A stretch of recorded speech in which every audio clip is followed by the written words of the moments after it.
Slain mom of 3, Keaira Bennefield, told cops, "I thought I was going to die," just days before she was killed. Did anyone even remotely involved in this case hear this tragic news and think to themselves that they could have done more than just the bare minimum? Did they even give this woman a phone call to let her know that this man was being released from jail so soon? The tragic mom of 3, allegedly executed by her estranged husband, thought she was going to die during a savage, caught-on-camera beatdown just days before she was killed, a police report reveals. Keaira Bennefield, 30, gave Cheektowaga police the now haunting play-by-play as she sought to press charges against her 45-year-old ex-con husband, Adam Bennefield, over the September 28th attack inside her home. "I was screaming for help the whole time. Adam told me to shut the fuck up and that he was going to kill me," she said in a harrowing statement to cops. "I thought I was going to die."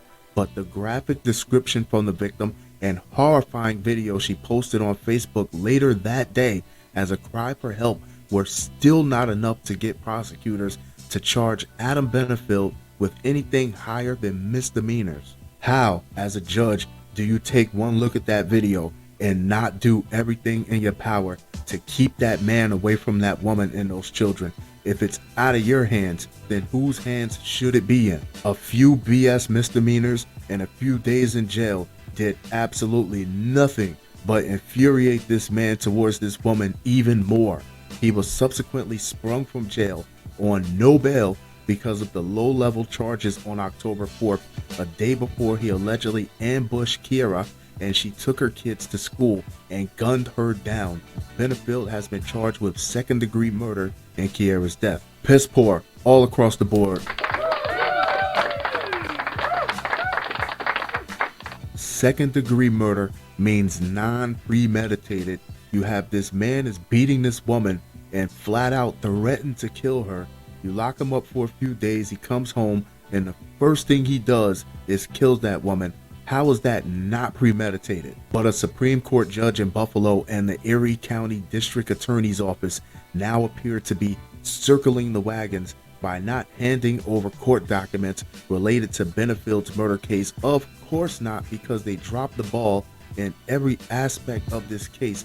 Following a brief court hearing related to the case against Adam Bennefield on Wednesday, Supreme Court Justice William Bowler refused to give the Post a copy of the suspect's file. The clerk's office also wouldn't hand over a copy because they said the file was still with the judge. He's not giving it up.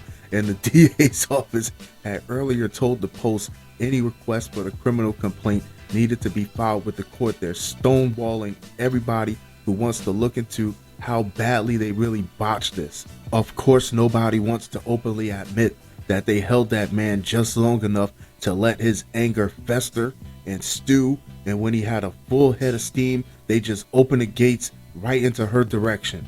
Keaira's murder has sparked widespread outrage as critics lamented how Bennefield, who has a prior conviction for kidnapping another ex at gunpoint, he has a history for this, was only charged with a slew of misdemeanors which let him walk free on no bail.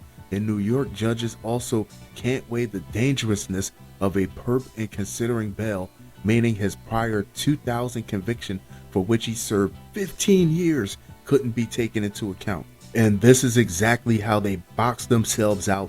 This was clearly supposed to have been charged as a domestic assault. They downgraded it to a misdemeanor so he could walk with no bail, and he ends up killing this woman. The snake is eating its own head all the way around this case. In a harrowing October 3rd statement to cops, Keaira recalled how the violence erupted after she returned home the morning after a friend's birthday party. Keaira said she confronted Bennefield after learning that he had whooped her daughter and then left her alone outside their home. So we can see the picture unfold as him having an ex where he kidnapped her and held her at gunpoint.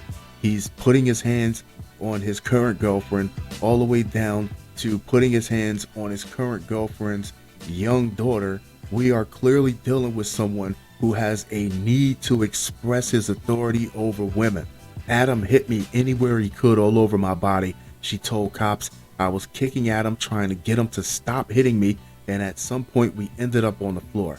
Adam continued punching me in my arms because I was blocking my face and head. Keaira also told police that her estranged husband allegedly ripped off her pants at one point and allegedly stuck his hand in my vagina. Jesus Christ. The terrified mom said she started screaming for Bennefield's sister Rachel, who lives in an apartment upstairs. Adam answered the door for Rachel, and he told her that he was not done with me and that I was not going anywhere. Adam also told Rachel that I wasn't getting out of there alive, Keaira told cops.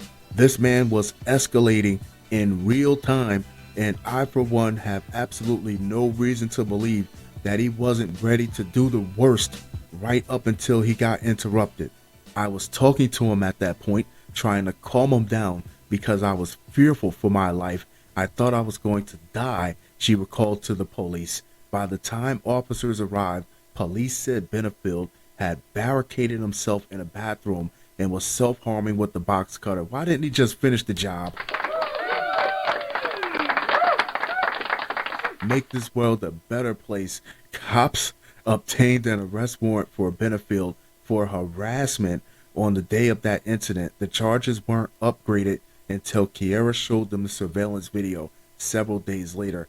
An order of protection, here we go, was granted for Keaira during his arraignment in Cheektowaga Town Court on October 4th, but it did little to protect her. You already know how I feel about restraining orders and orders of protection, and this man is a prime example why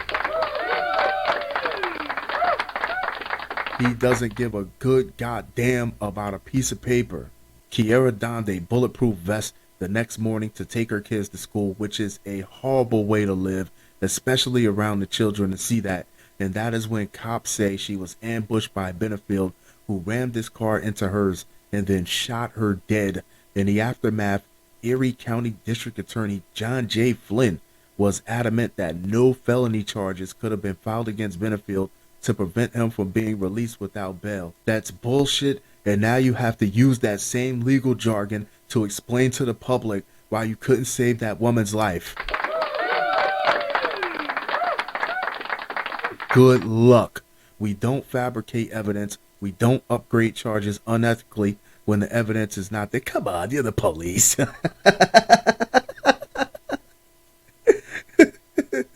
He insisted to reporters, despite the harrowing, if you can't use your powers for good, what are you really doing then? Despite the harrowing video evidence and the woman's own statements to police, the charges originally were misdemeanors. How? That's domestic assault. That's what the evidence was. There was zero evidence for anything higher than that. The charges were correctly charged, and the judge again had no choice but to release him. They're all sticking to their guns on this, because if they admit that one person messed up, the whole chain falls apart. Asked if the shocking video warranted harsher charges, Flynn responded, absolutely not, absolutely not, absolutely not, emphatically, 100% not. Could I be any more clearer? How many drinks do you need to put yourself to sleep after making a statement like that?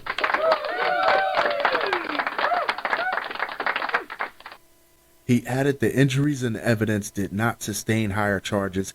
We can't charge on optics. The optics are bad. The optics are awful, but the evidence needs to be there to the victim to elevate the crime. The evidence was not there. She was not injured at all. What?